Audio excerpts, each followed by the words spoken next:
Je suis Nine Antico et je suis sur Écran Étoile pour présenter mon premier long métrage Playlist qui sort le 18 août au cinéma.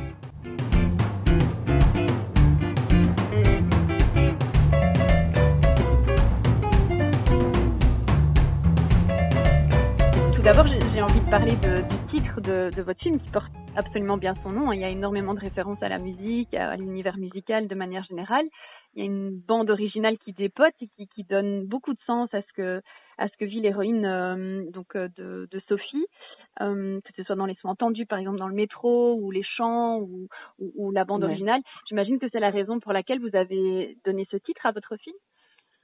Oui, en fait, dans les premières versions, la musique, elle était encore plus au premier plan comme un vecteur d'appréciation par rapport à ces histoires amoureuses notamment et en fait au fur et à mesure de l'écriture du scénario, ça s'est décalé, je l'ai moins c'est devenu moins littéral en fait, c'est plus quelque chose qui se déduit ou enfin, qu'on sent avec dans certaines de ces relations, et finalement la musique aussi et tous les morceaux c'est comme une voix off qui serait une autre que celle qu'il y a déjà dans le film avec la voix de Bertrand Belin, mais c'était un peu l'envie de faire de la musique comme le film Le goût des autres, Zawi et Bakri. C'est qu'est-ce que ce goût-là de la musique, est-ce qu'il est vraiment indispensable pour Sophie, et qu'est-ce que ça veut dire pour elle, quoi, en fait. Et moi, il y a de façon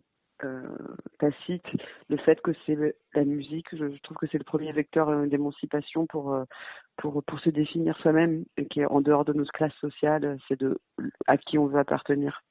Et c'est vrai qu'il y a cette musique de Daniel Johnston qui est très présente et qui, quelque part, nous guide tout au long. C'est un gimmick et qui nous met déjà sur la voie de ce qui attend le personnage de Sophie. Oui, et en même temps, il y a de la même façon que le narrateur commence par vraiment donner une thématique très film sur l'amour, et donc film voilà, que ça serait la trajectoire et la seule de Sophie. En fait, ça se déplace, et j'ai aimé le fait que cette chanson de Daniel Johnston, c'est une promesse que l'amour viendra le vrai à un certain moment, et en même temps la chanson est tellement mélancolique qu'elle donne juste envie de se pendre tout de suite. Donc c'est comme une promesse qui interroge, enfin ça on comprend au fur et à mesure du film, enfin, mais effectivement ce morceau m'a toujours touché beaucoup, et de par ses paroles et de par la voix de Daniel Johnston et qui il était. Et lui, c'est vrai que sa façon de faire ses œuvres, le do it yourself, ça correspond aussi au mode opératoire qui va devoir être celui de Sophie. Vous l'avez évoqué, la voix off de Bertrand Belin, qui est lui-même chanteur, guitariste. Donc il est à la fois dans le monde du cinéma, mais aussi dans le monde de la musique. Donc c'est aussi un lien quelque part. Oui, et puis il y a Lescope qui est aussi un des personnages du film. Et puis c'était voilà, la musique est présente, même si elle n'est pas appuyée, je dirais. On ne sait pas exactement ce qu'elle. Je veux pas imposer de regard ni avec la musique ni avec quoi que ce soit dans le film. Je voulais pas que ce soit qu'une comédie non plus. J'aime bien l'idée que ça se balade d'une émotion à une autre, voilà, parce que je pense que c'est le genre de cinéma dans lequel moi je me reconnais, des choses qui sont pas bien cantonnées, quoi, à une catégorie. Et donc bien évidemment du monde musical, mais il y a aussi bien évidemment le monde de la bande dessinée qui est très présente de par de votre formation, de votre, j'ai envie de dire, métier d'avant, mais qui continue à être celui-là. C'est un univers que vous connaissez très très bien. C'était important pour vous d'installer votre premier long métrage dans cet univers-là? Bah, en fait, oui, enfin, c'était important dans le sens où il y a le fait que moi je voulais vraiment faire un film sur cette période que j'ai vécue comme très enragée, très vulnérable, très intense et très forte et belle en même temps, mais tellement, oui, dangereuse alors moi je l'ai plutôt vécu entre 20 et 25 ans, et je l'ai déplacé dans le film à l'approche de la trentaine pour que ça soit plus nerveux au sens dramaturgique, mais ce moment où on sait ce qu'on veut dans la vie, enfin on commence à savoir, mais on n'a aucune garantie. A priori, on n'a pas fait tracer le bon chemin là tout de suite. Il n'y a rien d'acquis, et on se rend compte qu'effectivement dans la vie, tout le monde ne fait pas ce qu'il veut, et on se dit mais pourquoi moi, comment je vais faire, et pourquoi moi j'aurais droit finalement plus que c'est comme une prise de conscience que oui, la vie n'est pas forcément une partie de rigolade, et qu'il y en a qui font des concessions, voilà, et que la vie est forcément fait des concessions, quoi, de compromis, et l'envie aussi, donc à part ça, c'est vrai, de parler de ce milieu de la BD, mais pas tant qu'est-ce que c'est que la bande dessinée, mais comment est vu le milieu de la bande dessinée aussi. Oui. Enfin, ça m'amusait beaucoup de montrer un peu le côté vilain petit canard qu'a toujours la bande dessinée, quoi.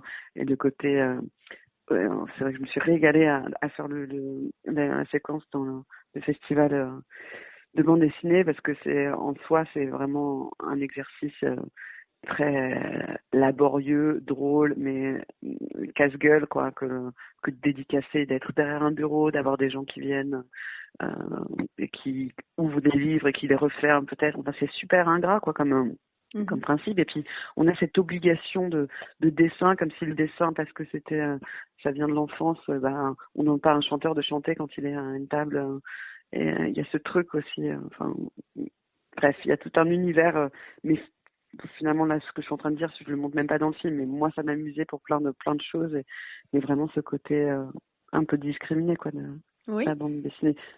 Mais c'est évoqué en substance. Enfin, à un moment donné, votre personnage dit voilà, on travaille dans le monde de la bande dessinée. Enfin, le roman graphique, parce que ça c'est plus sérieux. Et quelque part, c'est ça. On a l'impression que la bande dessinée, c'est toujours un peu le parent pauvre de la littérature ou des arts, mais c'est un art à proprement parler qui offre plein de choses. Le spectre, en fait, il est aussi large que le cinéma, quoi. Enfin, ça m'est arrivé d'entendre des gens qui dire j'aime pas la bande dessinée, mais c'est comme si on disait j'aime pas le cinéma. Enfin, enfin, je veux bien, enfin, j'ai du mal à croire que quelqu'un ne peut pas aimer la musique ou le cinéma. Enfin, c'est vraiment très large, et que ça reste encore très fantasmé. Qu'est-ce que c'est que ce métier? Qu'est-ce que c'est que, oui, il y a, moi, on me dit, quand je dis que je fais de la bande dessinée, quand j'entends des gens, on me dit ah, c'est sympa, et il y a ce truc de c'est sympa, et je pense que c'est vraiment ça, c'est une grosse abstraction, quoi, le, de faire la BD. Mais après, oui, évidemment, tout le monde me dit que ça prend de plus en plus de place dans les médias, c'est de plus en plus, voilà, il y a comme une valorisation, il y a le roman graphique, mais en même temps, c'est polarisé par certains auteurs. Par rapport au nombre de titres qui sortent, il y a très peu d'espace dans les journaux il n'y a pas de critique, en fait, de bande dessinée, pas comme les livres ou quoi. Oui, enfin, je pense qu'il y a encore une avancée à faire, mais qui se fait, hein, mais. Mais tout ça, vous nous le donnez à voir dans votre film, parce que Sophie, donc qui est incarnée par Sarah Forestier, est attachée de presse chez Nomaniac, et donc on voit tout ça, toutes ces démarches, toutes ces difficultés d'imposer quelque part ces auteurs, ces dessinateurs, des bandes dessinées qui par ailleurs existent vraiment, que vous avez repris, j'ai vu dans des maisons d'édition existantes, donc c'était assez rigolo finalement de parler de la bande dessinée sans en parler véritablement. Il y a ça en fait, en effet, la difficulté d'imposer cet art au grand public, et tout ça est bien évoqué à travers le personnage de Sarah Forestier.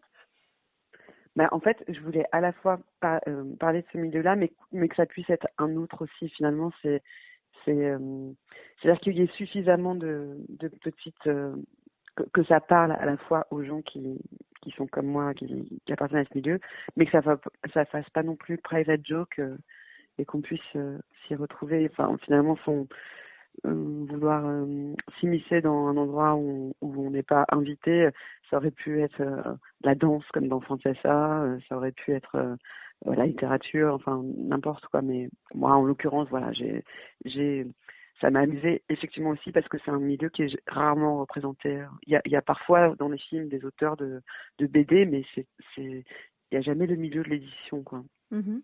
Et il y a aussi une espèce de dénonciation du jeunisme en fait dans votre film, c'est-à-dire Sarah Forestier, donc Sophie essaye de reprendre des études, et elle le dit clairement à plusieurs moments, au-delà de 25 ans, on a la sensation que plus rien n'est possible. Et vous parliez vous-même que cette période-là, vous l'avez vécue plus jeune, entre 20 et 25 ans, et votre personnage le vit plus tard. J'imagine que ça permettait en plus d'aborder ces thématiques-là. Oui, c'est vrai, il y a vraiment hum, moi, ce qui me plaît, enfin, ce que je trouve magique dans le domaine artistique, c'est que on se dit quand même que c'est encore le seul endroit où on n'a pas besoin de suivre un sentier tracé. Euh, Moi, au final, ça a été mon cas, mais c'est vrai qu'on m'a souvent ramené quand même à cette aux écoles d'art, à pourquoi ça s'était pas passé. Mais et c'est vrai que passer un certain délai, c'est comme si on n'avait plus le droit de changer d'avis. Mais en fait, je refuse d'y croire. Enfin, voilà, il s'est avéré que j'ai, voilà, que j'ai réussi à faire ce que je voulais. Mais c'est vrai que et là, maintenant, je ne sais pas si en Belgique, vous n'avez pas du tout l'équivalent là, de Parcoursup. Donc, je peux pas dire que je comprends tout au fonctionnement de Parcoursup, mais ça a tendance à encore une fois, accentuer ça, ce privilège pour un certain nombre, et comme si il y avait un chemin qui était encore plus tracé, à choisir encore plus tôt, et déterminé par des algorithmes. Mhm. Et c'est vrai pour les personnages de Sophie, mais c'est aussi le cas pour le personnage de Julia, donc de Laetitia Doche, qui veut devenir comédienne, Ouais. qui se donne peut-être pas tous les moyens pour y parvenir, peut-être parce qu'elle est désespérée dès le départ. Bah, en fait, moi, je voulais aussi montrer quelque chose d'un peu social, de se dire que Julia et Sophie, elles viennent pas du même milieu, et que ça se ressente aussi, et qu'elles puissent. Julia peut se permettre de se dire, bon, bah, j'ai essayé, j'y arrive pas, bah, je vais faire galeriste, et qu'on puisse, moi, je voulais qu'on puisse se dire qu'elle a, en fait, elle sera pas perdue. Il y a son père pas loin, il y a voilà, il y avait l'idée aussi de montrer un peu qu'est-ce que quand on a un filet derrière soi, ou quand on n'en a pas, ce qu'on peut se permettre comme variation de chemin, quoi.